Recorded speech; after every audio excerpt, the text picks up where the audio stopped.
Greetings, vinyl community. It's Mike MGK Boston back with another video today. Simply a contest entry for Trevor's Flat, Round, and Spun. I'll say that a second time. Trevor's Flat, Round, and Spun is the name of his channel. He's having a contest. I believe it's to celebrate 300 subscribers or to get to 300. I can't recall exactly. Doesn't matter. This is a real simple and easy one. Shouldn't take too long at all. So I'm fairly new to Trevor's channel. I actually discovered him probably 6 or 7 weeks ago just through him making a comment, I think, on one of my videos to do with the Cult Love album that he just bought recently, a reissue of that. And I had showed my 1985 original copy that I had purchased at the time when I was a young lad. So anyway, there's only 3 criteria to this contest. And the first one, of course, or 5 criteria, I should say, 5. Well, first is subscribe, which I've done. And the first is show I'm just trying to read down here. Show the first bought/gifted or oldest record that still has meaning to you. So I apologize if anybody that's been watching my channel for a long time, I've told this story before, but it's hilarious.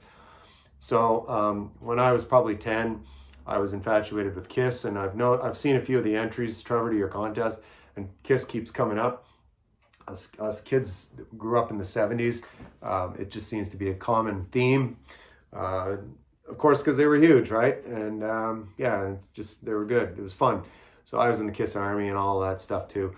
So anyway, long story short, my parents had me later in life. They were 40 years old when I was born. So it's funny, when I was younger, going to friends' houses, my friends' parents would listen to the Beatles and like rock music, right? And you go to my house and it's like jazz, orchestra music. My parents did not like rock music at all. They didn't like country and western. It was pretty much orchestra music and jazz. That was straight up big band stuff from that. That was their era. They were married in 1949.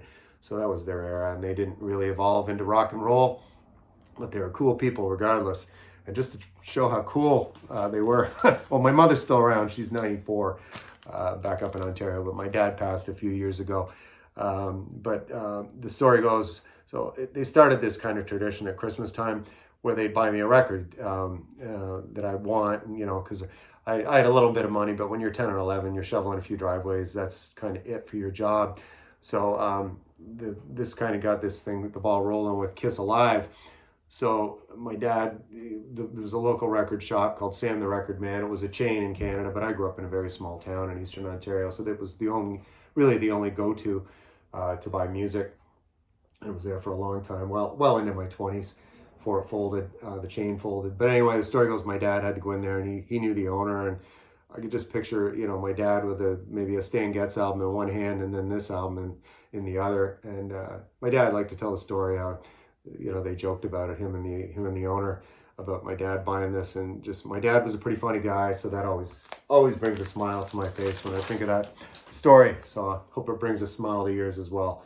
So this is Kiss Alive, I don't know, 1975, 76. Everybody's seen this before. There's the first few albums right there. Of course, Hotter Than Hell, the debut, and there's Dressed to Kill.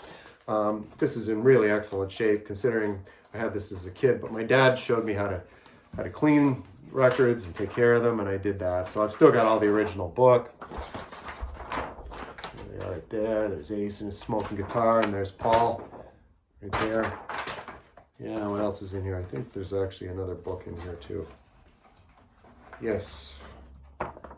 There's the full book right there. It was like for a concert promo. Some venue there, and yeah, the original, there's a story of Kiss, where they were, 72 to 75, blah, blah, blah, and some more photos. So any Kiss enthusiasts, this is not news to you. You've probably seen this before, but yeah, so question being, show the first bought, gifted, or oldest record that still has meaning to you. I almost showed Saturday Night Fever, so consider yourself lucky. I didn't do that. All right. What do we got next?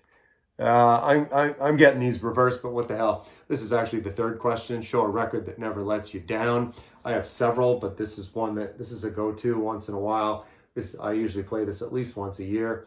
I saw Simple Minds. This is their 5th or 6th. There was the follow-up to Sons in Fascination, and this is arguably where they started to really sound good to me. I have a bunch of the early 12-inch singles like Love Song, Sons of Fascination, etc. But this one is where that really got my interest, and this is called New Gold Dream, released in 1983. So yeah, this is Jim Kerr really coming into his own. Jim Kerr, of course, being the lead singer. And again, the tour after this, Sparkle in the Rain, an album of equal caliber, I would say for sure. Also look for that, Sparkle in the Rain, the name of that again. But this is really great. Some of the highlights on this one, of course, Someone Somewhere in Summertime, Colors Fly, and Catherine Wheel. Promised You a Miracle was a pretty big single from this. Glittering Prize, Hunter and the Hunted. I mean, it's, again, there's a reason this is a record that never lets me down. It's just great. Like I say, front to back, every track. I love that album artwork too. On the inside, just the lyrics. Nothing special here. And there you go. You can see their old logo right there. So this is Simple Minds, a record that never lets you down.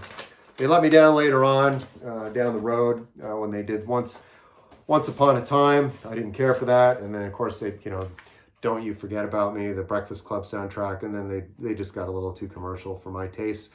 But they did play at Live Aid, and I'm sure Jim Kerr's biggest regret are those pants he wore. If you don't know what I'm talking about, look up Simple Minds at Live Aid. And yeah, the wardrobe's just, those pants wouldn't have made it into the MGK summer collection. There's no way in hell. But that's Simple Minds, New Gold Dream. All right. The question I just skipped, and I'll go back to question number 2. Show your most recent purchase. Well, I bought a bunch of records last Saturday, and this is Steve Forbert's third. His debut is stellar. His second release, Jackrabbit Slim, is I have that too. But surprisingly, this really didn't do well at all, but I really like it. Kicks off with a track called Get Well Soon. I'm an Automobile is another really good one on here. One More Glass of Beer. It's good. It's quirky pop music. He was an excellent songwriter. Of course, his main influence, Bob Dylan, but this is far more poppy than any Bob Dylan record. Yeah, it's just some rock critic writing big story here about Steve Forbert. So there, and he's still around performing. Yeah, I think I showed a Steve Forbert in one of my recent videos in my random playlist thing. His debut, I think I showed. But yeah, I was gonna go see him in Cambridge here in Mass this past winter, but still in Cambridge, they're living like 2020. You had to wear a mask and for the whole show. I'm over it. So I did not go, unfortunately, but the next time he comes, I'll go. And it was a nice small venue. It would have been perfect. I'm regretting that, but what are you going to do? There'll be another time, I hope, because he's still alive and well, like I say, and still putting out music too. So this is Steve Forbert's third record, and it's called Little Stevie Orbit. This is probably one of my most recent purchases, again, a week ago today. So I consider that fairly recent. So the last thing here, that Trevor wants us to do is give a shout out to a channel with less subscribers than your own, and that'd be me. So there's a guy over in the UK, a younger guy, Martin's Vinyl. Well, he's younger than me. So MARTIN''S, Martin's Vinyl. Check out his channel, and if you do subscribe or make a comment, let him know that MGK Boston sent you. He does some good videos. He just did a recent one from a big record show that he was at over there in the UK. I'll post a link to Martin's most recent video, and you can go check out his channel. I actually know how to do that now. I'm so technically challenged, as I've said in the past, but I do know how to put the link in there now under my video thingy and all of that. So I'm going to do that. So anyway, check it out. One more plug, Martin's Vinyl. And again, Trevor's Flat, Round, and Spun. He's running this contest. Get over there and check him out. Maybe subscribe too, and drop a comment. Nice guy. Likes a lot of heavy stuff, but I'm discovering some new stuff, and that's what I like about the vinyl community. So here you go, Trevor. My Ride the Lightning shirt in your honor. So I hope everybody is having a fabulous weekend. I'm actually got the shorts out today. A week ago today, we were freezing, but this is New England. It's a roller coaster of weather. So I hope the sun's shining where you are, and I'll see you next time.